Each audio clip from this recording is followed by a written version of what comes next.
नमस्कार। आइए देखते हैं आने वाले समय में यानी कि मार्च, अप्रैल और मई के अंतराल में भारत के किन राज्यों में कितनी बारिश है और कहां पर एल नीनो प्रभाव देखा जाएगा, जिससे जो है सूखा होने की भी संभावना बनी हुई है। बता दें कि इस बार फरवरी का महीना औसत से ज़्यादा गर्म रहा है, लेकिन मौसम विभाग में इसी गर्मी के मौसम में भारत के कई हिस्सों में सामान्य से ऊपर तापमान और भीषण गर्मी का अनुमान लगाया गया है। भारतीय मौसम विभाग आईएमडी के अनुसार अनुमान लगाया गया है कि मार्च से मई के दौरान पूर्वोत्तर, पूर्व और मध्य भारत के ज़्यादातर हिस्सों और उत्तर पश्चिम भारत के कुछ हिस्सों में अधिकतम तापमान सामान्य से ज़्यादा रहने की संभावना है।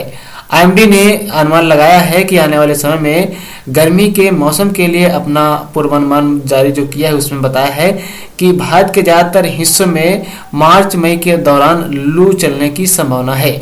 आईएमडी के अनुसार पूर्वोत्तर राज्यों जम्मू कश्मीर, उत्तराखंड, हिमाचल प्रदेश, केरल और तटीय कर्नाटक को छोड़कर भारत के ज़्यादातर हिस्सों में मार्च मई के दौरान लू यानी कि हीट वेव चलने की संभावना है।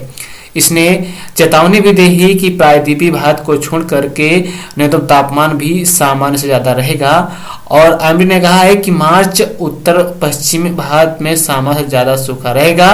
हालांकि राष्ट्रीय स्तर पर बारिश सामान्य रहेगी। बारिश की कमी के चलते गर्मी भी बढ़ेगी। बता दें, मौसम विभाग के प्रेस रिलीज में कहा गया है कि उत्तर पश्चिम भारत और पश्चिम मध्य भारत और पूर्व और पूर्वोत्तर भारत के कुछ हिस्सों के ज़्यादातर रीजन में जो है सामान्य से कम बारिश होने की संभावना है। प्रायद्वीपीय भारत के ज़्यादातर हिस्सों में, पूर्वोत्तर मध्य भारत और पूर्वोत्तर भारत के कुछ अलग थलग इलाकों में सामान्य से ज़्यादा बारिश होने की संभावना है।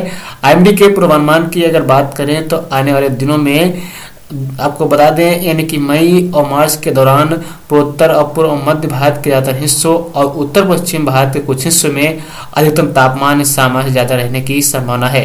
देश के बाकी हिस्सों में अधिकतम तापमान सामान्य या सामान्य से कम रहने की संभावना है। ऋतु मार्च, अप्रैल, मई के दौरान दक्षिणी प्रायद्वीपीय भारत को छोड़कर देश के ज़्यादातर हिस्सों में न्यूनतम तापमान सामान्य से ज़्यादा रहने की संभावना है। केवल प्रायद्वीपीय भारत में न्यूनतम तापमान सामान्य से कम रहने की संभावना है। मार्च 2023 के मासिक अधिकतम तापमान देश के ज्यादातर हिस्सों में सामान्य से ज्यादा रहने की संभावना है। केवल प्रायद्वीपीय भारत को छोड़कर जहां अधिकतम तापमान सामान्य या सामान्य से कम रहने की संभावना है, मार्च 2023 के दौरान मासिक न्यूनतम तापमान भारत के ज्यादातर हिस्सों में सामान्य से ज्यादा रहने की संभावना है। केवल दक्षिण प्रायद्वीपीय भारत को छोड़कर जहां न्यूनतम तापमान सामान्य या सामान्य से कम रहने की संभावना है, वहीं मार्च से मई के मौसम के दौरान मध्य और आसपास के उत्तर पश्चिम भारत के कई हिस्सों में ज्यादा हीट वेव यानी कि लू चलने की संभावना है।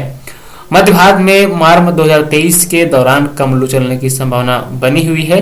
साथ ही साथ देश भर में मार्च 2023 में औसत बारिश सामान्य से यानी कि एलपीए का 83 से लेकर के 117% रहने की संभावना है। उसके अलावा उत्तर पश्चिम के अलावा भारत और पश्चिम भारत के मध्य भारत के कई हिस्सों में जो है और साथ ही साथ पूर्व और पूर्वोत्तर भारत के कुछ हिस्सों में बारिश सामान्य से कम होने की संभावना है।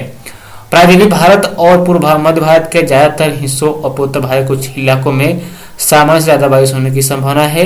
इस बार जल्दी गर्मी की शुरुआत की आशंका के चलते सरकार ने पिछले साल हुए नुकसान से बचाव के लिए अहम कदम भी उठाए हैं।